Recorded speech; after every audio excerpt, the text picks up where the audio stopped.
आप सभी को नमस्कार। आपके इस YouTube चैनल पर हिंदी की संसार बाय में स्वागत है। आज कक्षा अष्टम का पाठ 6 का जब मैंने पहली पुस्तक खरीदी का प्रश्न उत्तर सरल भाव से लाई हूँ। इसे अंत तक अवश्य देखें। इसके लेखक है धर्मवीर भारती। ये संस्मरण है धर्मवीर भारती के। संस्मरण धर्मवीर भारती पुस्तक से बहुत प्रेम करते थे, उनका बहुत लगाव था। इसीलिए ये लिखा है कि जब मैं पहली पुस्तक खरीदी। पहला प्रश्न है, लेखक के माता पिता किस संस्था से जुड़े थे? लेखक के माता पिता आर्य समाज संस्था से जुड़े थे। दूसरा प्रश्न है, लेखक के घर में कौन कौन से पत्र व पत्रिकाएं आती थी?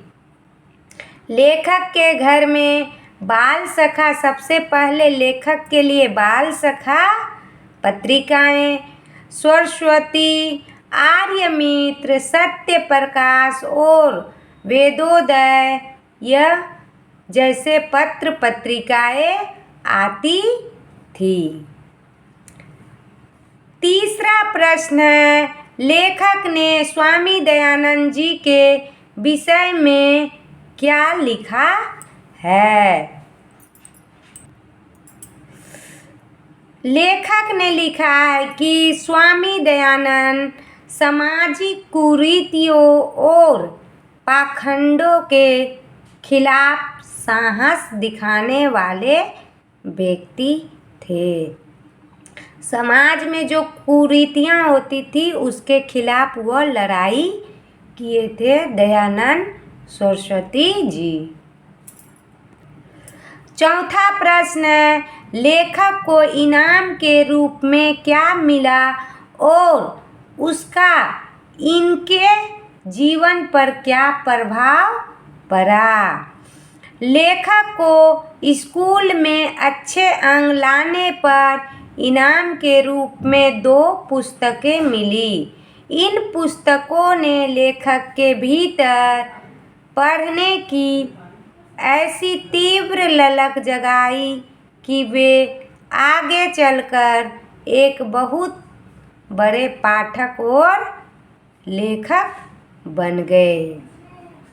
इतना उसके हृदय में जिज्ञासा हो गया कि वह पढ़ने में व्यस्त रहते थे और उसी के कारण आगे चलकर वह एक लेखक बन गए।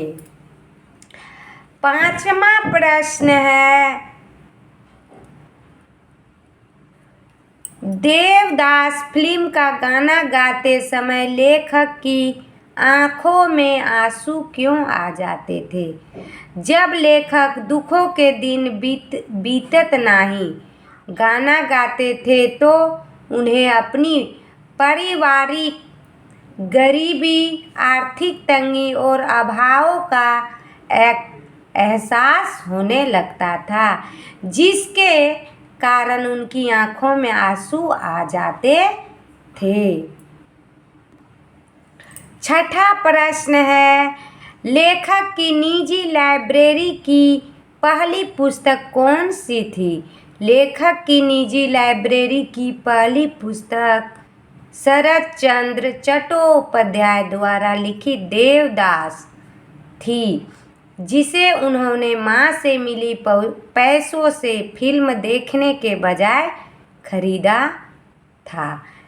उसकी मां ने उसे पैसे दिए थे देवदास फिल्म देखने के लिए, लेकिन वह देवदास फिल्म तो एक बार देख करके आँखों से हट जाएगा, लेकिन अगर पुस्तक रहेगी तो उसे बार बार पढ़ सकता है। इसीलिए वह फिल्म ना देख करके देवदास पुस्तक खरीदा।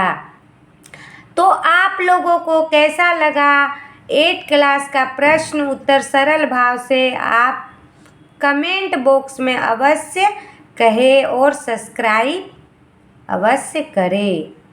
धन्यवाद।